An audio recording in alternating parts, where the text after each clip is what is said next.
Assalamualaikum warahmatullahi wabarakatuh. Kami dari kelompok 6 akan mempresentasikan hasil diskusi kami yang berjudul akuntansi syariah. Adapun anggota kelompok kami yaitu Amanda Agnes Rupiani, Arabia, Indriani, Rizaldi Angga Wisnu, Denti Rizki Oktari, dan Dina Alfiatri.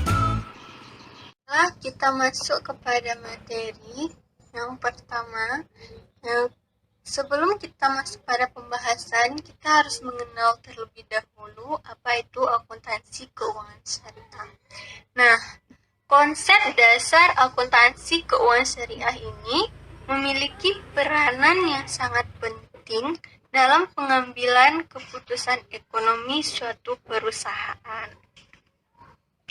Hal ini produk akhir dari proses akuntansi adalah laporan keuangan yang menunjukkan perkembangan keuangan perusahaan secara menyeluruh. Nah, sehingga dari laporan keuangan tersebut, stakeholder perusahaan dapat menentukan dengan tepat langkah-langkah yang harus diambil atas investasinya. Adapun pengertian dari akuntansi syariah tersebut adalah suatu proses akuntansi atas transaksi-transaksi yang sesuai dengan syariah dan dikelola berdasarkan syariah, dengan tujuan sebagai bahan pertimbangan bagi pihak-pihak pemakai laporan keuangan. Masuk pada pembahasan yang pertama, yaitu akuntansi dalam Islam. Nah, berdasarkan berbagai penelitian yang dilakukan di Barat, ternyata konsepsi Islam yang diturunkan kepada manusia oleh Allah Subhanahu wa Ta'ala melalui Rasulullah Sallallahu Alaihi Wasallam ternyata merupakan suatu sistem way of life yang utuh dan lengkap, sesuai dan tidak bertentangan dengan ilmu pengetahuan serta fenomena alam yang ada. Dan kenyataan tersebut dapat dilihat dari berbagai sudut dan disiplin ilmu seperti ilmu alam, astrologi, sosiologi, medikal, psikologi, ekonomi, dan juga akuntansi. Nah, dalam bab ini kita akan mencoba membahas bagaimana konsep Islam dalam akuntansi. Dalam Islam selalu ditekankan jangan melakukan kecurangan dan menimbulkan kerugian kepada pihak lain. Nah, ketentuan ini harus ditegakkan dengan cara apapun. Harus ada sistem yang dapat menjaga agar semua hak-hak stakeholder termasuk hak sosial dan lingkungan dan juga pemerintah dijaga agar jangan sampai ada yang dirugikan dalam kontrak kerjasama, apakah dalam bidang jual beli, mudharabah, atau musyarakah. Profesor Dr. Hamka dalam tafsir Al-Ahzar Juz 3 tentang surat Al-Baqarah ayat 282 mengemukakan beberapa hal yang relevan dengan akuntansi. Nah, beliau mengungkapkan secara jelas betapa wajibnya memelihara tulisan. Dan perintah inilah yang selalu diabaikan umat Islam sekarang ini. Bahkan yang lebih parah, sudah sampai pada suatu situasi seolah-olah menuliskan transaksi seperti ini menunjukkan kekurang percayaan satu sama lain. Padahal ini merupakan perintah Allah Subhanahu wa Ta'ala kepada umatnya yang tentunya harus dipatuhi. Pendapat Buya Hamka ini menunjukkan bahwa sebenarnya syara pun menganjurkan pencatatan baik yang tunai maupun yang masih akrual, sebagaimana yang sekarang diterapkan dalam akuntansi. Sejak munculnya peradaban Islam, sejak Nabi Muhammad SAW, telah ada perintah untuk melakukan sistem pencatatan yang tekanannya adalah untuk tujuan kebenaran, kepastian, keterbukaan, keadilan antara dua pihak yang mempunyai hubungan muamalah tadi. Kemudian, tekanan Islam dalam kewajiban melakukan pencatatan ada dua. Yang pertama yaitu menjadi bukti dilakukannya transaksi atau muamalah yang menjadi dasar nantinya dalam menyelesaikan persoalan selanjutnya. Yang kedua, menjaga agar tidak terjadi manipulasi atau penipuan, baik dalam transaksi maupun hasil dari transaksi itu, atau disebut dengan laba. Nah, sedangkan dalam akuntansi tujuan pencatatan itu adalah pertanggungjawaban atau sebagai bukti transaksi. Yang kedua, penentuan pendapatan. Yang ketiga, informasi yang digunakan dalam proses pengambilan keputusan, dan lain-lain. Kemudian, akuntansi juga merupakan upaya untuk menjaga terciptanya keadilan dalam masyarakat dan dalam entitas ataupun organisasi dengan semua stakeholdernya. Nah, karena akuntansi memelihara catatan sebagai akuntabilitas dan menjamin akurasinya. Dan penggunaan sistem akuntansi jelas merupakan manifestasi dari pelaksanaan pemerintah, karena sistem akuntansi dapat menjaga agar aset dikelola terjaga akuntabilitasnya sehingga tidak ada pihak terafiliasi yang dirugikan, jujur, adil, dan kepada yang berhak akan diberikan sesuai haknya. Dan upaya untuk mencapai keadilan baik dalam pelaksanaan utang piutang maupun dalam hubungan kerjasama berbagai pihak seperti dalam persekutuan, musyarakah, mudharabah memerlukan sarana pencatatan yang menjaga agar satu sama lain yakin dan tidak dirugikan sebagaimana dalam ayat Al-Quran tadi. Kemudian, usul dari fikih disebutkan untuk mencapai sesuatu yang diwajibkan, sarana untuk mencapainya pun menjadi wajib. Nah, oleh karena itu dapat disebutkan memelihara pencatatan baik sebagai informasi untuk penyaksian, untuk pertanggungjawaban, untuk pemeliharaan hak, dan untuk keadilan hukumnya termasuk menjadi wajib. Pembahasan yang kedua yaitu teori dan konsep akuntansi Islam.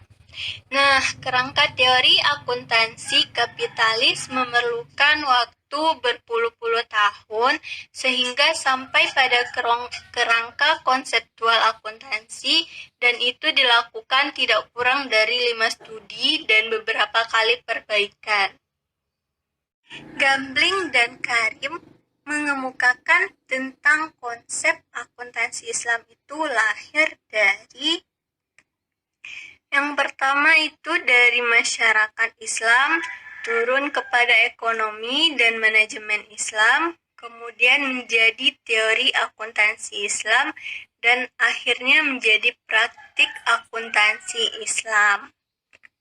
Dan dari sisi lain, akuntansi Islam juga dapat digambarkan seperti lembaga perusahaan individu, kemudian menjadi melakukan kegiatan muamalah harus sesuai syariah, kemudian kegiatan tersebut dicatat. Adapun input transaksi dan output laporan diproses dalam pembukuan dan prinsip-prinsip akuntansi dan juga penekanan pada keadilan. Namun, yang kita alami saat ini adalah sistem kapitalis dengan struktur masyarakat kapitalis, ideologi kapitalis, ekonomi kapitalis, teori akuntansi kapitalis, dan juga praktik akuntansi kapitalis. Dan ternyata kenyataan sekarang ini tidak ada konsep yang murni 100% sesuai dengan konsep asalnya. Hal yang terjadi adalah ekonomi campuran, sehingga sistem ekonomi dan akun pun adalah campuran. Nah, dalam suasana seperti ini, maka upaya yang harus kita lakukan adalah bagaimana sistem campuran itu dijernihkan, sehingga dihilangkanlah yang tidak sesuai dengan konsep Islam dan ditambah dengan konsep yang diwajibkan Islam. Nah, dalam konsep kapitalis, banyak yang dapat dipakai dalam konsep Islam dan ada yang memang tidak sesuai dengan syariat Islam. Nah, adapun konseptualnya itu bisa digambarkan seperti ini, yaitu konsep dan sistem akuntansinya itu diambil dari sistem ekonomi, sedangkan sistem akuntansinya diambil dari sistem sosial, ideologinya diambil dari ideologi, dan sistem sosial. Dengan gambaran yang telah dijelaskan tadi, bisa dijadikan sebagai dasar yang kami kira itu merupakan konsep dasar akuntansi Islam, yaitu sebagai berikut. Tidak banyak yang berbeda dalam konsep dasar kecuali 3 hal berikut. Yang pertama yaitu sumber hukumnya adalah Allah melalui instrumen Al-Quran dan Sunnah. Sumber hukum ini harus menjadi sumber dan pagar pengaman dari setiap postulat, konsep, prinsip, dan teknik akuntansi. Yang kedua, penekanan pada akuntability, kejujuran, kebenaran, dan keadilan, bukan decisions usefulness. Yang ketiga yaitu permasalahan di luar itu diserahkan sepenuhnya kepada akal pikiran manusia, termasuk untuk kepentingan decision usefulness. Selanjutnya kita masuk pada pembahasan yang ketiga yaitu standar akuntansi syariah di Indonesia. Nah, adapun kronologis penyusunan PSAK Perbankan Syariah dijelaskan oleh Yanto pada tahun 2003 yaitu sebagai yang pertama pada Januari sampai Juli 1999, masyarakat mulai memberi usulan mengenai standar akuntansi untuk bank syariah. Yang kedua, pada bulan Juli 1999, usulan masuk agenda Dewan Konsultan SAK. Kemudian pada bulan Agustus dibentuk tim penyusunan pernyataan SAK Bank Syariah.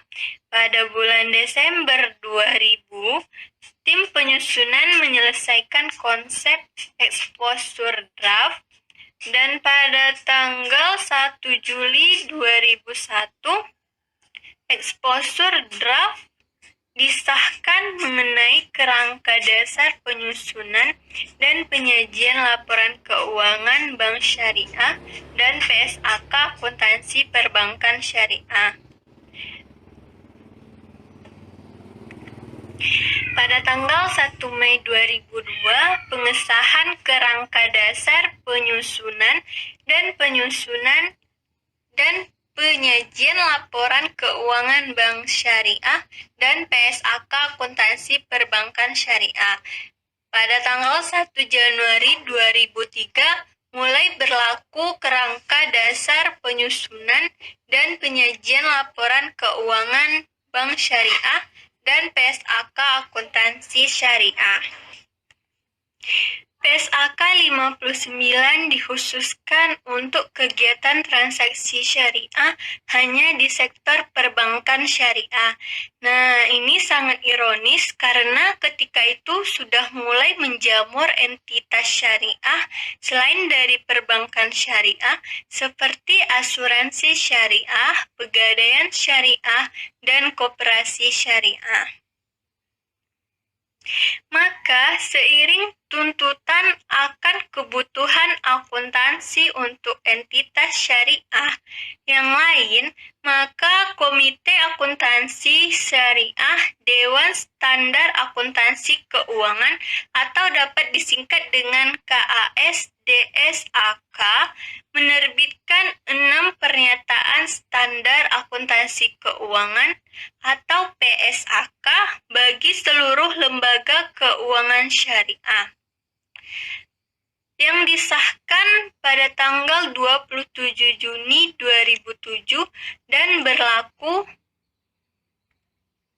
berlaku mulai tanggal 1 Januari 2008 atau pembukuan tahun yang berakhir tahun 2008. Selanjutnya akan dijelaskan oleh rekan saya. Baik, selanjutnya penjelasan tentang keenam pernyataan standar akuntansi keuangan, yang dimana keenam pernyataan standar akuntansi keuangan ini merupakan standar akuntansi yang mengatur seluruh keuangan syariah dari berbagai lembaga keuangan syariah, yang dimana keenam PSAK ini yang pertama PSAK 101 menjelaskan tentang penyajian laporan keuangan syariah yang bertujuan untuk mengatur penyajian dan pengungkapan laporan keuangan untuk tujuan umum untuk entitas syariah yang disebut dengan laporan keuangan. Ruang lingkup PSAK 101 ini diterapkan dalam penyajian laporan keuangan entitas syariah untuk tujuan umum yang disusun dan disajikan sesuai dengan PSAK. Baik, selanjutnya yang kedua PSAK 102 menjelaskan tentang akuntansi murabaha yang bertujuan untuk mengatur pengakuan, pengukuran, penyajian, dan pengungkapan transaksi murabaha. Ruang lingkupnya diterapkan untuk lembaga keuangan syariah dan koperasi syariah yang melakukan transaksi murabaha baik sebagai penjual maupun pembeli, dan pihak-pihak yang melakukan transaksi murabaha dengan lembaga keuangan syariah atau koperasi syariah. Baik, selanjutnya yaitu yang ketiga PSAK 03 menjelaskan tentang akuntansi salam, di mana bertujuan untuk mengatur pengakuan, pengukuran, penyajian, dan pengungkapan transaksi salam, di mana ruang lingkup ini diterapkan untuk entitas yang melakukan transaksi salam baik sebagai penjual atau pembeli. Yang keempat itu adalah PSAK 104 yang menjelaskan tentang akuntansi istihna yang bertujuan untuk mengatur pengakuan, pengukuran, penyajian, dan pengungkapan transaksi istisha, yang dimana ruang lingkup ini diterapkan untuk lembaga keuangan syariah dan koperasi syariah yang melakukan transaksi istisha baik sebagai penjual maupun pembeli.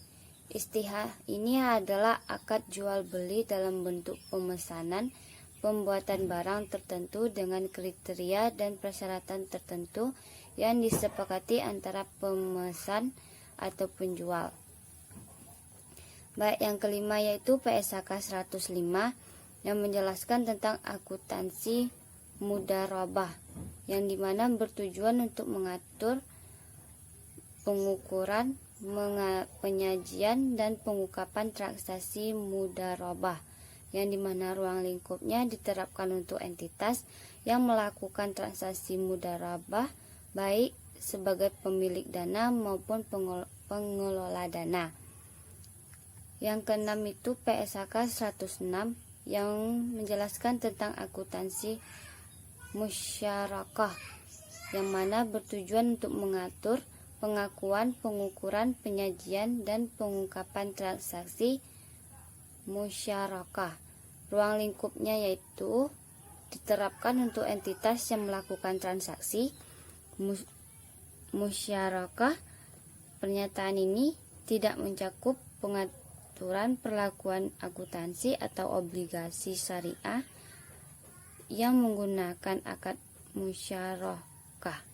Musyarakah ini adalah akad kerjasama antara dua pihak atau lebih untuk suatu usaha tertentu, di mana masing-masing pihak berdasarkan kesepakatan, sedangkan kerugian berdasarkan porsi kontribusi dana. Dana tersebut meliputi kas atau aset non-akas yang diperkenankan oleh syariah. Baik, selanjutnya yaitu AAOIV atau Accounting and Auditing Organization for Islamic Financial Institution. AAOIV ini adalah organisasi laba yang berfokus pada pengembangan dan standar akuntansi untuk industri keuangan syariah global. The Accounting and Auditing Organization for Islamic Financial Institution atau AAOIV menjadi organisasi nirlaba internasional yang memiliki kompetensi untuk menyusun standar-standar akuntansi keuangan dan auditing untuk bank dan lembaga keuangan syariah di dunia. Baik, selanjutnya yaitu organisasi Accounting and Auditing Organization for Islamic Financial Institution ini juga memiliki tujuan, yang dimana yang pertama yaitu mengembangkan pemikiran akuntansi dan auditing yang relevan dengan lembaga keuangan. Yang kedua, mereview dan mengamandemen standar akuntansi dan auditing bagi lembaga keuangan syariah. Yang ketiga, menyamakan pemikiran di bidang akuntansi dan auditing yang relevan bagi lembaga keuangan dan penerapannya melalui pelatihan, seminar, publikasi, jurnal yang merupakan hasil riset. Kemudian menyajikan, mengumumkan, dan menginterpretasikan standar-standar akuntansi dan auditing bagi lembaga keuangan syariah. Accounting and Auditing Organization for Islamic Financial Institution ini juga menyusun tujuan-tujuan tersebut disesuaikan dengan ketentuan syariah Islam yang mencerminkan sebuah sistem yang berkomprehensif bagi semua aspek kehidupan manusia dan juga diselaraskan dengan lingkungan tempat lembaga keuangan syariah dibangun. Kegiatan tersebut difokuskan untuk mengingatkan kepercayaan penggunaan laporan keuangan lembaga keuangan syariah serta mendorong masyarakat untuk menginvestasikan dan menitipkan dananya melalui bank dan lembaga keuangan syariah.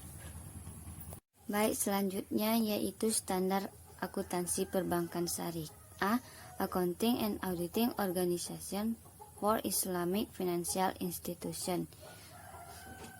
Standar-standarnya yaitu telah diterbitkan dalam Accounting and Auditing Organization for Islamic Financial Institution, yang dimana standarnya yang pertama yaitu standar syariah. Di dalam standar syariah terdapat beberapa penjelasan, yaitu mengenai yang pertama perdagangan dalam mata uang, yang kedua kartu kredit, kartu isi, dan kartu kredit. Selanjutnya itu kelalaian dalam pembayaran oleh debitur, kemudian garansi, dan banyak lagi penjelasannya. Yang kedua yaitu standar akuntansi atau accounting standard, di mana dalam accounting standar ini terdapat dua standar accounting. Yang pertama, laporan keuangan atau financial accounting statement, yang dimana di dalam laporan keuangan itu yaitu menjelaskan tentang kerangka konseptual untuk pelaporan keuangan oleh lembaga keuangan Islam. Sedangkan yang di dalam standar akuntansi keuangan atau financial accounting standard yaitu menjelaskan presentasi umum dan pengungkapan dalam laporan keuangan Bank Islam dan lembaga keuangan. Yang kedua yaitu pembiayaan mudharabah, ketiga pembiayaan musyarakah, kemudian pengungkapan basis untuk lokasi laba antara ekuitas dan pemegang akun investasi. Baik, selanjutnya ada standar audit atau auditing standar, yang dimana standar-standar ini menjelaskan tentang objektif dan prinsip audit, yang kedua laporan auditor, yang ketiga ketentuan keterlibatan audit, yang keempat menguji kesesuaian dengan aturan dan prinsip syariah oleh auditor eksternal, yang kelima yaitu tanggung jawab auditor untuk mempertimbangkan penipuan dan kesalahan dalam audit laporan keuangan. Kemudian selanjutnya ada standar tata kelola perusahaan atau governance standar, yang dimana standar-standarnya yaitu Dewan Pengawasan Syariah, yaitu penunjukan komposisi dan laporan. Yang kedua ulasan syariah, yang ketiga ulasan syariah internal. Selanjutnya komite audit dan tata kelola untuk lembaga keuangan Islam. Kemudian independensi Dewan Pengawas Syariah. Kemudian pernyataan tentang prinsip tata kelola untuk lembaga keuangan Islam. Kemudian perilaku dan pengungkapan tanggung jawab sosial perusahaan untuk lembaga keuangan Islam. Kemudian yang terakhir ada standar kode etik, yang dimana standar kode etik ini yang pertama yaitu kode etik untuk akuntan dan auditor lembaga keuangan Islam. Kemudian kode etik untuk karyawan lembaga keuangan Islam.